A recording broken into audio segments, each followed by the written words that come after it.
महाराष्ट्र को लेकर सुगबुगाहट तेज और इसी बीच बड़ा बयान केंद्रीय मंत्री और आरपीआई नेता रामदास अठावले का। उन्होंने एनडीटीवी से कहा कि बीजेपी की तरफ से एकनाथ शिंदे के सामने मुख्यमंत्री के तौर पर देवेंद्र फडणवीस का नाम रखा गया है। बड़ी खबर इस वक्त की बीजेपी महाराष्ट्र में सबसे बड़ी पार्टी है। उन्होंने कहा ऐसे में मुख्यमंत्री बीजेपी का ही होना चाहिए।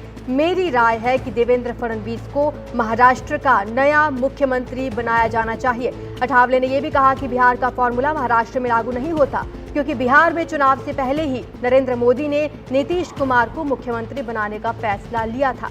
एकनाथ शिंदे केंद्र में मंत्री बने, इस पर सोचा जा सकता है। ये बड़ी खबर इस वक्त की आ रही है। महाराष्ट्र में मुख्यमंत्री चेहरे को लेकर सुगबुगाहट और चर्चा का बाजार गर्म है। इसी बीच ये बड़ी खबर कि मुख्यमंत्री के नाम को लेकर बड़ा बयान दिया है रामदास अठावले ने। उन्होंने कहा कि बीजेपी महाराष्ट्र में क्योंकि सबसे बड़ी पार्टी है, ऐसे में मुख्यमंत्री बीजेपी का ही होना चाहिए। उन्होंने ये भी कहा कि बीजेपी की तरफ से एकनाथ शिंदे के सामने मुख्यमंत्री के तौर पर देवेंद्र फडणवीस का नाम रखा गया है।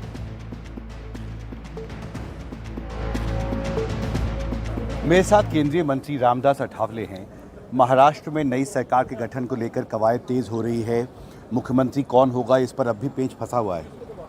मुझे लगता है कि यहाँ पे मतलब महाराष्ट्र में अभी रुझान 23 तारीख को आए हैं, लेकिन अभी 3 दिन हो रहे हैं। अभी तक कोई मंत्रिमंडल का फैसला नहीं हो रहा है। मुख्यमंत्री पद के फेज पर अभी एकमत नहीं हो रहा है। वैसा बीजेपी के हाई कमांड ने तो देवेंद्र फडणवीस जी का नाम एकनाथ शिंदे साहब को बताया है कि भाई बीजेपी का क्या भूमिका है। तो बीजेपी की सीट इतनी ज़्यादा आई है, इसीलिए देवेंद्र फडणवीस जी को बनाना चाहिए। मैसेज एकनाथ शिंदे साहब को दे दिया है, लेकिन उनकी नाराज उनका कहना है कि भाई मेरे नेतृत्व में चुनाव लड़ा था तो मुझे बनाना चाहिए। वो भी बहुत अच्छे आदमी हैं, उन्होंने बहुत अच्छा काम किया था, इस विक्ट्री में उनका बहुत बड़ा रोल है।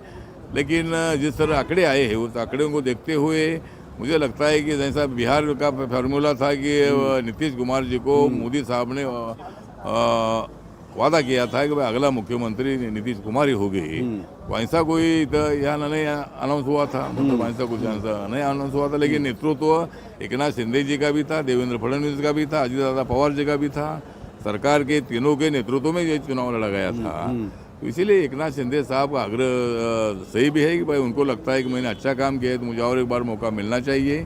लेकिन अभी बीजेपी उसके लिए तैयार नहीं है। और मेरा भी मत ये है कि देवेंद्र फडणवीस जी को मुख्यमंत्री बनाना ये आवश्यक है। और एकनाथ शिंदे साहब अगर डिप्टी सीएम रहना चाहते हैं तो रह सकते हैं, नहीं तो वो केंद्र में अच्छा मंत्रालय लेकर केंद्र में वो आ सकते हैं। ऐसा कोई कॉम्प्रोमाइजिंग फार्मूले पर एकमत हो सकता है और इसमें से जरूर मार्ग निकलेगा। एक महत्वपूर्ण बात आप कह रहे हैं कि एक विकल्प है उनके पास कि वो केंद्र में आ जाए। हाँ, मतलब ऐसा हो सकता है। मतलब उनको डिप्टी सीएम बनने में थोड़ा अगर दिक्कत लगती होगी तो वो केंद्र में आ सकते हैं। लेकिन महायुति में एकनाथ शिंदे साहब और उनकी टीम हमारे साथ रहना बहुत बड़ा जरूरी है। हमने महाराष्ट्र को जो विश्वास दिलाया है उसको ठेस नहीं पहुंचनी चाहिए। और एकनाथ शिंदे साहब ने थोड़ा सा 2 कदम पीछे आकर इस प्रस्ताव को मंजूरी देनी चाहिए। फडणवीस को मुख्यमंत्री बनाया जाना चाहिए। हाँ, तो मुझे लगता है कि उनको मुख्यमंत्री बनाना आवश्यक है। बीजेपी के पास अभी अच्छे आंकड़े हैं और उनको मुख्यमंत्री बनाना चाहिए।